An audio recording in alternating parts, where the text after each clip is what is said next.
Hey everyone, welcome back to the Promised Land with me, Scott Saunders. We're 24 hours removed from the Manchester derby and a monumental Manchester derby win for Manchester United over Manchester City with two late goals, a Bruno Fernandes penalty and an AMAD Diallo winner for all time. I mean, AMAD has now got a injury time winner against Liverpool in the FA Cup and a 90th minute winner against Manchester City at the Etihad. And what a week and what a performance from him. Big win for United, very, very much needed. And, I'm going to reflect on that today, talk about what's been happening and hopefully clear up as much as I can about where this podcast has been. I promise this will be back properly. Just having a bit of a difficult moment. So I think it's really, really important that if you like this podcast anyway, I would really like to ask you from the bottom of my heart to please follow me on social media at @_Scott Saunders on Instagram, TikTok, X, etc., etc. And I'm on Blue Sky as well. The link is in the description. But yeah, we'll see what happens. I mean, I don't know if I'll be able to record quite as regularly as I was planning to because there's a few things going on at the moment. But I will definitely at some point be back doing this properly in the next few weeks. So just please bear with me. Everything's okay. And we will just get back to talking about United on the regular, perhaps even more regular as possible in the next few weeks. But yeah, I'm all good. I know I put a message out on X yesterday. It has been a difficult week, but I am back I couldn't miss the opportunity to record today. I've got to be honest. I was going to do it last night. I was going to do it earlier today, but I've been a bit tied up. But I have found some time to be able to talk about what we saw at the Etihad yesterday because it was really good, wasn't it? It was really good in the sense of, United taking a big win, that rotten, and oh God, if you listen to my most recent podcast, you might have realized, and because I did mutter under my breath that my Apple Watch and Siri has started talking to me, and it's just done that within 2 minutes 20 of this recording as well. But I was saying it was such a big win in the circumstances for United. I know City aren't exactly on it at the moment. 1 win in 11 now, which is pretty crazy. But that game was billed as two Manchester teams that are underperforming, but a game that was potentially a turning point in their season. I don't know if it would have been for City. Maybe I'll explain my reasons as to why I think that era is ending on this podcast just in a little bit as we talk about City. But this is a United podcast, obviously. And I think what Ruben Amorim has needed is a big win. Something that makes everyone believe. And I think in the circumstances of how that game played out, going from the morning of, with the absences of Marcus Rashford and Alejandro Garnacho, right through the game where, look, City aren't great. They're not good at the moment. And I think that they're far, far away from the levels that we know they've been over the last 4 years. And perhaps they're easier to play against. But I think the really important thing from this is, and Amorim touched on it, I thought the performance was really good in the sense of perhaps not free-flowing and amazing and really, really entertaining or get you off the edge of your seat kind of thing because they created loads of chances, but more in the elements of control. They went to the Etihad and controlled the game. They went 1-0 down, obviously, with a deflected cross.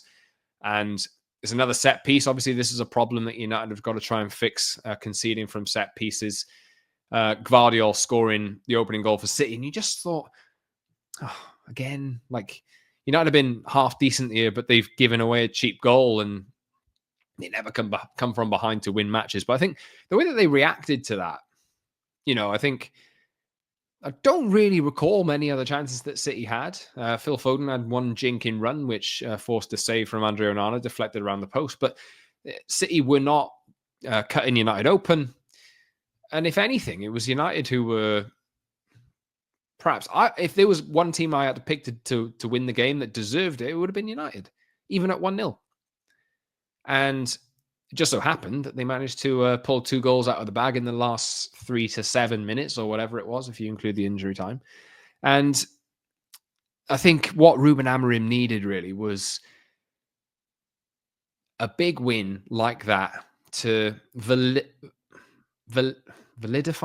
That's not a word, is it? To bring validity to what he was doing. What am I talking about? Bring validity to what he was doing.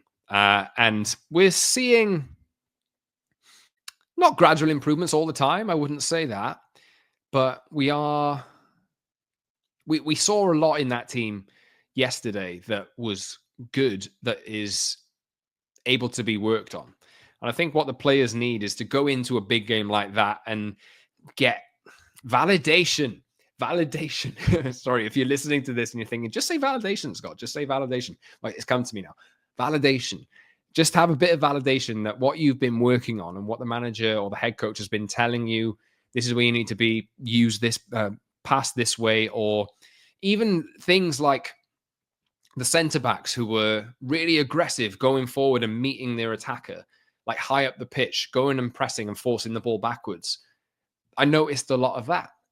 And it's really good to see that you have, no matter how the win comes around, it is a big game. Manchester City is still Manchester City. They're still the Premier League defending champions. And going into a game like that and coming out of it with a good performance, say good, but a better performance than the opposition and a win in the circumstances that came around will be massively, massively, massive for confidence. I think there's players in that team who are stepping up now and are showing that they are worth a place in this team. And AMAD is absolutely one of those. I do want to talk about him, obviously, but there's players like Mamadou Ugarte, who's showing himself to be, he's working in the system that Amorim has played with him at Sporting. He's doing the same role-ish, and he knows where he needs to be. He knows the intensity he needs to play at. And it's really important that players like him who've just come in and they need to settle in, but it's important they find their feet. Harry Maguire, I thought was excellent.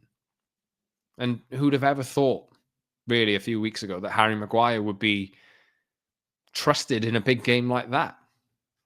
Obviously, Amorim has then come out and said that he likes him in that central centre-back position. He went up against Erling Haaland, fought him physically. It was a physical battle, and he won.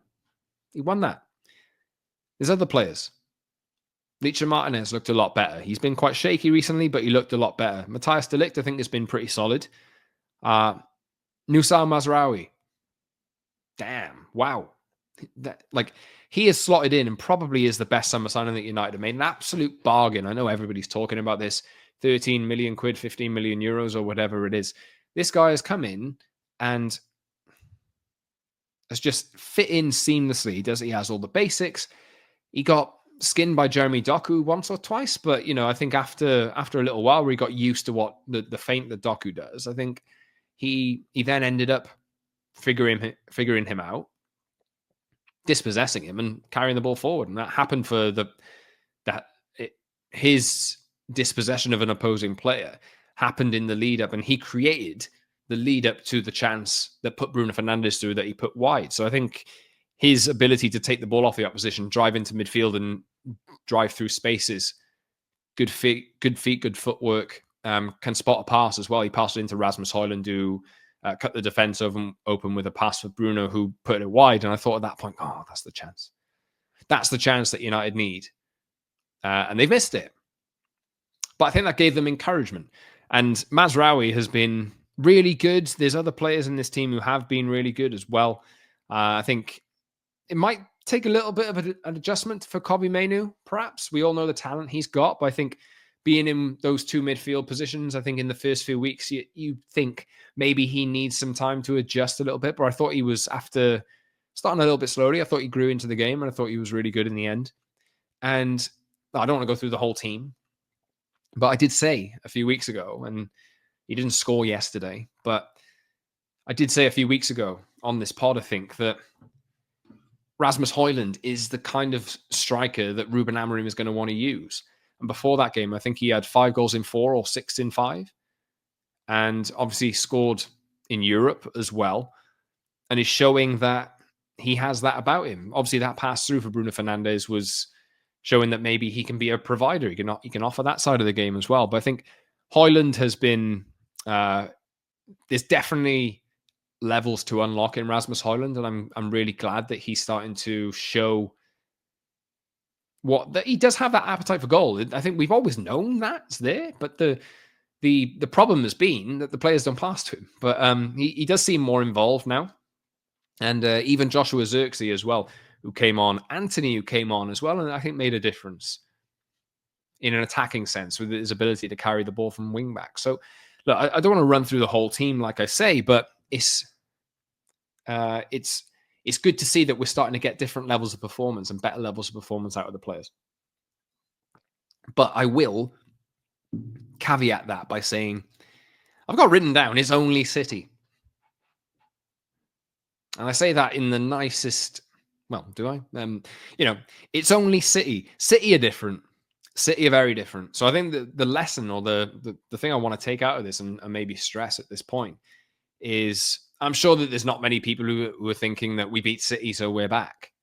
Obviously, I don't think that's the case at all. I'm sure there's a lot of people who don't think that's the case.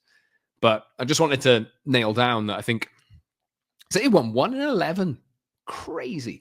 Absolutely crazy. But to me, they look completely different. They look spent as a team. They look devoid of different ideas. I used to criticize Pep Guardiola for not having a different plan. And then he ended up playing giant centre-backs as right back and left back, and maybe showed that he has a different element to his game, and he's played false nines and this kind of thing and made little tweaks and then brought Erling Haaland in. But I think the fundamentals of what Pep has always wanted is he wants intensity, he wants pressing from the front, he absolutely wants complete control of the game and possession. But I think the energy's gone. And I look at the desire of the players. I look at the age of the players. I look at City's activity in the transfer market over the last couple of seasons. And I wrote a piece a few weeks ago, and I said it in a video at the start of the season. Why are you selling Julian Alvarez for 100 million or whatever it was, $100 million, and not replacing him? It's weird. And obviously, there's other contexts, which I'm not going to get into, but I'm sure you can guess what I'm talking about. That means that there's a lot of doubt around Man City at the moment, and I feel like Pep himself is doubting his own abilities. And I think the reason why I think City as a force this season in terms of winning the title is not going to be there. And I think some fundamental change is needed, whether that's in a lot of the players. I think you're talking 6-7 starters even. Some people might think it's two or three midfielders and everything will be fixed, but to me, I think they have one of the highest average ages for their squad in the league, and they haven't done that. They've put that that reshuffle and that overhaul of their team a year too late. And obviously, there's discussion about whether Pep is better than Ferguson, and some people have their preferences. If you listen to this podcast and you're a United fan, you know what the answer is. Of course you do. And the reason why Sir Alex Ferguson is the best ever is because when he faced situations like this at Manchester United, more often than not, he would recognize the situation before we could see it, and he would address it. And we would think, oh no, we sold David Beckham or we sold Ruud van Nistelrooy. What? Why? I'm upset about that. Or he sold the team with Kanchelskis and brought through a bunch of kids. You know, he knew exactly when that time was right, or the desire had gone, or like people were looking elsewhere, and he knew how to refresh a team and keep it going in order to keep winning titles. And I think what we're seeing with City at the moment is there's one team that has won everything, and that team can't win everything forever because it's human nature. It's human nature, and I think that desire is going to burn away, and then that reflects in the intensity that you play at, your fight for every ball, your concentration in matches, this kind of thing. And that's where I think City are at, to the point where I think even Champions League qualification is a problem for them. I think United are 5 points behind City at the moment with, I'll touch wood here. I don't want to say that there's 3 winnable games coming up before the Liverpool game over the festive period, because you never know. United lost to Forest a week ago or so. and conceded some absolutely shocking goals. Absolutely shocking. And that's still in there. But the important thing is that what United have done is take a big win and displayed improvements in the system. It seems like they're starting to get to grips with what Ruben Amorim wants them to do. And Ruben Amorim seems a lot happier. But Ruben Amorim is also... What happened yesterday was justification for Ruben Amorim.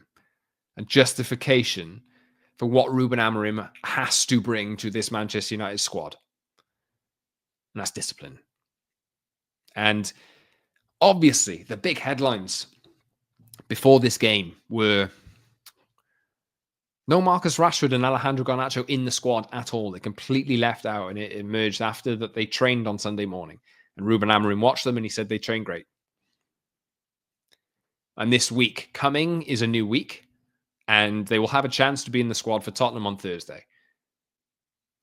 But what they had done in the week leading up to the City game was not as good as their teammates. It's the attitude. It's, as he said, the way you dress. It's the way you eat. And all those little things, how you conduct yourself, your attitude, ultimately are what sets the greatest apart, I suppose. Like, I'll take Ronaldo as this example, Cristiano Ronaldo. Absolutely obsessed with being the best player in the world. The Ronaldo-Messi debate is there's always one that has more talent, in a sense. And look, you might disagree with this. I'm just saying what the debate is. Messi has more talent. Ronaldo has the drive. And that's why they've ascended to the levels they've ascended to together. And you can have your preferences, obviously. Some people prefer Ronaldo. More people prefer Messi, I would say. But that attitude is what sets most players apart. You can have all the talent in the world. If you don't have the attitude to take you there, then ultimately lesser talented players could probably get further than you. And I don't know what's going on. I don't know what's going on. There's some rumors flying around, but I don't know what's going on. And I don't want to make this a critique of Marcus Rashford and Alejandro Garnacho, because I think in Rashford's case, I went on US radio earlier on and I said Marcus Rashford has come into as a young kid, as a teenager, come into a club that is incredibly unstable. Manager changes from year to year, every couple of years or whatever. And ultimately, he's not had the same benefit, Marcus Rashford, as other players 15 years before him had, to come into a team like Manchester United and learn from the likes of Roy Keane, Gary Neville, Paul Scholes, David Beckham. Instead, he had Wayne Rooney in the team, obviously, but I think United were very much on a downtrend at that time and losing their place as a club and losing their place as a club with the highest standards and culture. And ultimately, Marcus Rashford has come in and ascended to a level where his status as a homegrown talent and his talent in general has lofted him to this point where everybody thinks he's that new Beckham or he's that new Rooney, when I don't really think that's fair.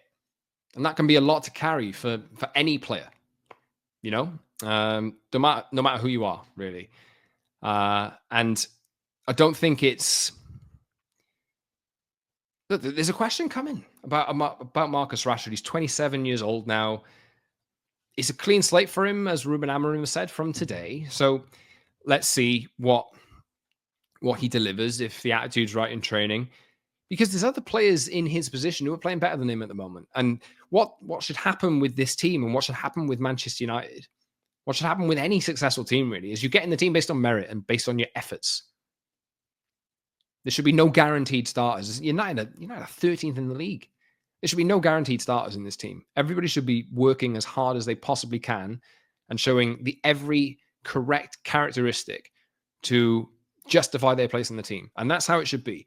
And what we're seeing is AMAD Diallo is absolutely the emblem of what we need from Manchester United at the moment. And look, players will go through dips in form, and there's off-field stuff you can always consider.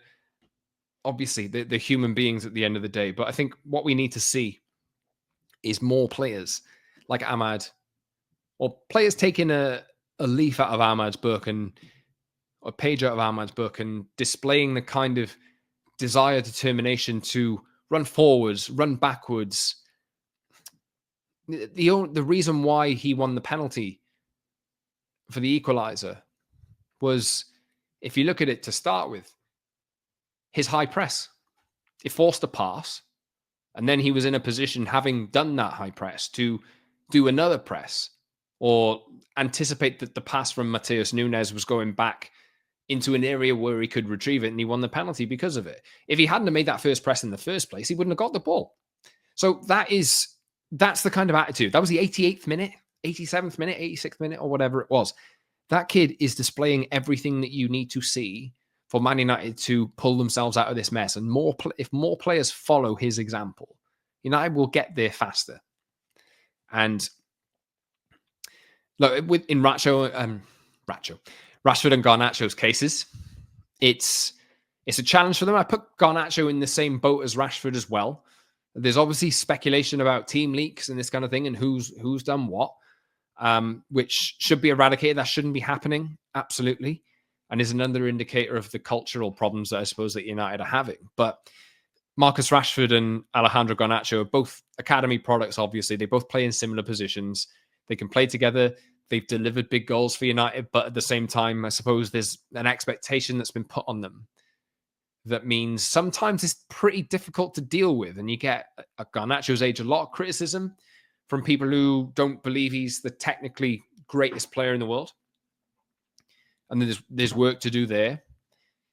And no, it's fair enough. I get it. But Ruben Amorim has obviously seen something over the last few days, which meant that he took those players out of the team and out of the squad completely. And what's happened is those players haven't been there, and United have gone there with the right attitude and won the game. And that is every validation that Ruben Amorim could have wished for came in that game. And if you remember when Erik ten Hag went, I don't know whether this is different or whatever, I always talk about this, and we've had lots of debates.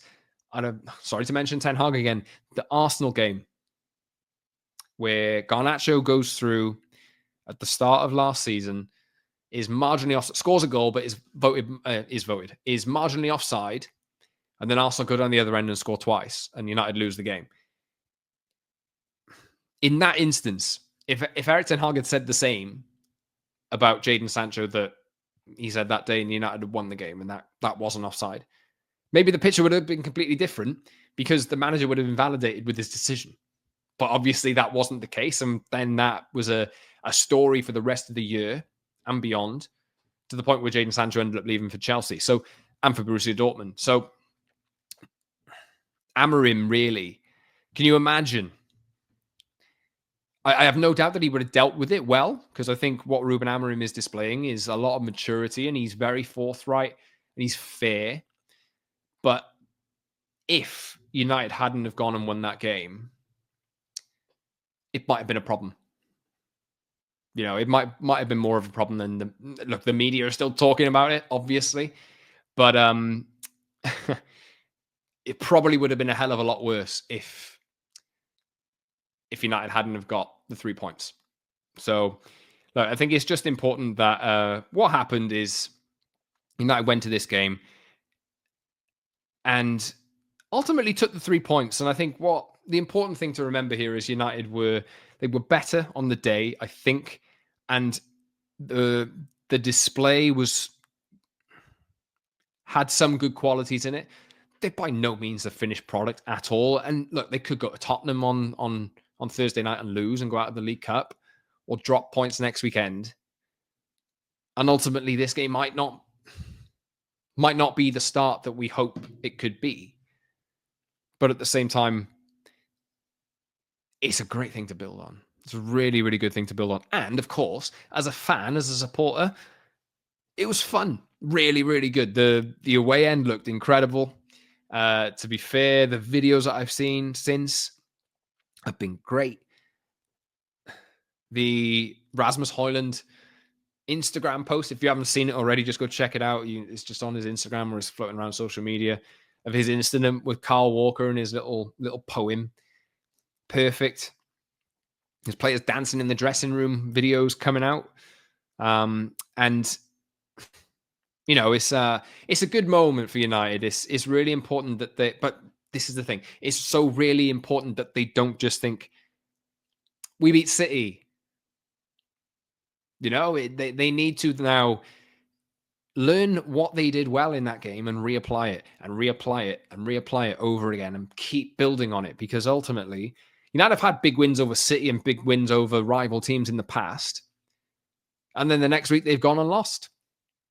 And then they've not been able to build on that progress. So I'm hoping that the players can take belief in that, and the right message, the messages of standards were sent and they actually register with the players. So they're able to, think about what they're doing, think about their actions, and put all the right requirements into their game to win a place back in the first team.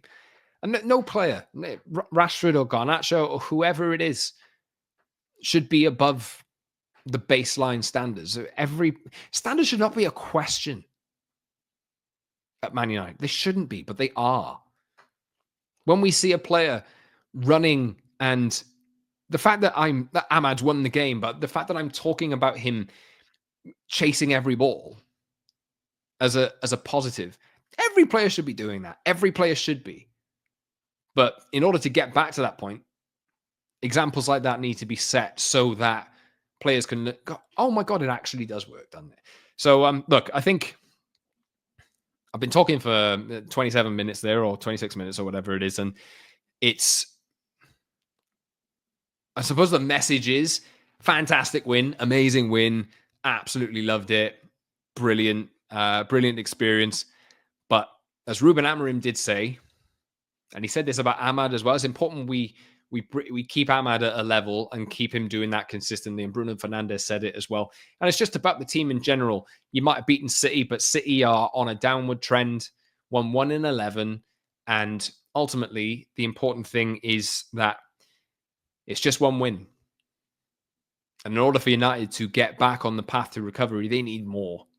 They need to do that better as well. The performance wasn't great. I know I've complimented the performance, but it wasn't great, really, was it? It was something to build on, and they kept control, and they don't keep control in these games against City. But I think against a team with higher intensity, I think United might find some different problems. I just think City's intensity is gone. So it's important they don't get duped into thinking, we beat City, so that means now we'll roll over Tottenham or Bournemouth, because it just ain't like that.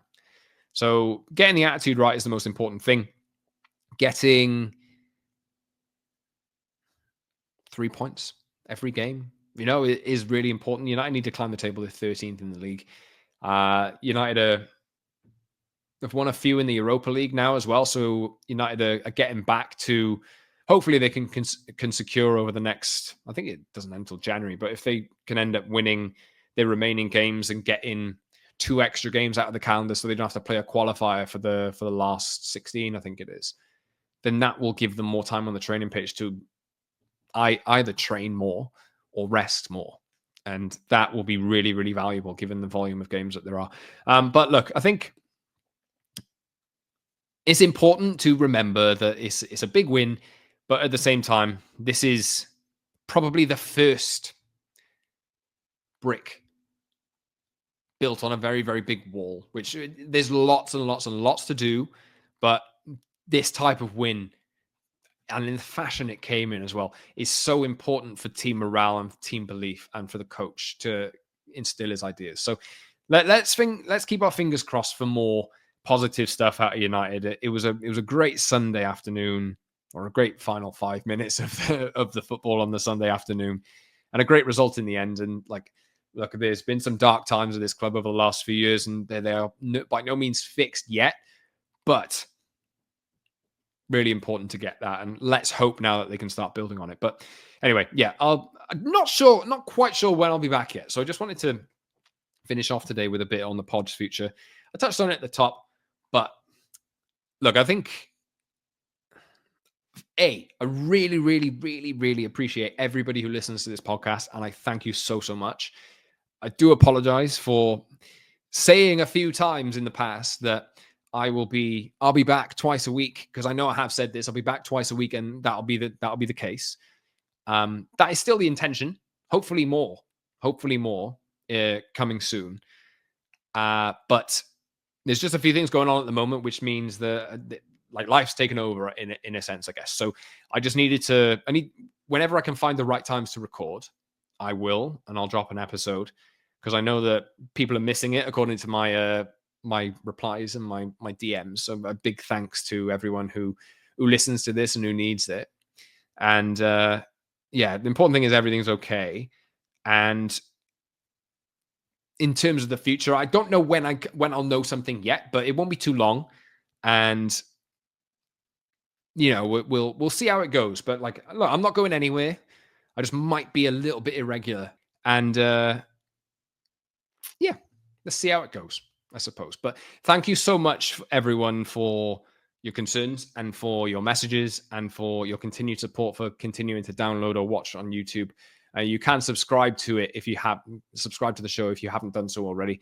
The Promised Land, a Manchester United podcast on YouTube, and on Spotify and Apple as well. You can get the audio. So yeah, please subscribe if you've not done so already. I will say this as well. For any updates on the pod, which there may be some soon, please do follow me on social media, because I think that's probably the easiest place for me to say something about it. So it's _ Scott Saunders on X, Instagram, and TikTok. And I'm on Blue Sky as well, although I've not been posting on there. I really need to post more. But look, what I can say is that eventually this pod will be more regular than ever. I can pretty much nail that on. Just don't know when it is. So, look, I really appreciate the support. And thanks, everyone, for listening. And thanks, everyone, for watching. Until next time, I've been Scott. I hope you enjoyed your weekend and enjoyed the Derby win, because they've been pretty not regular over the last few years, even though the last 2 times United played City, they won 2-1. So that's a good thing to celebrate. And we will be back in action. I say we, United will be back in action on Thursday night against Tottenham. And I'll be back soon. Don't hold me to specifics yet, but I can say that the podcast will be bigger and better than ever at some point in the near future. But thanks, everyone, for listening. Thanks, everyone, for watching. And until next time, it's been the Promised Land podcast with me, Scott Saunders. Thanks, everyone, for watching and listening. See you soon.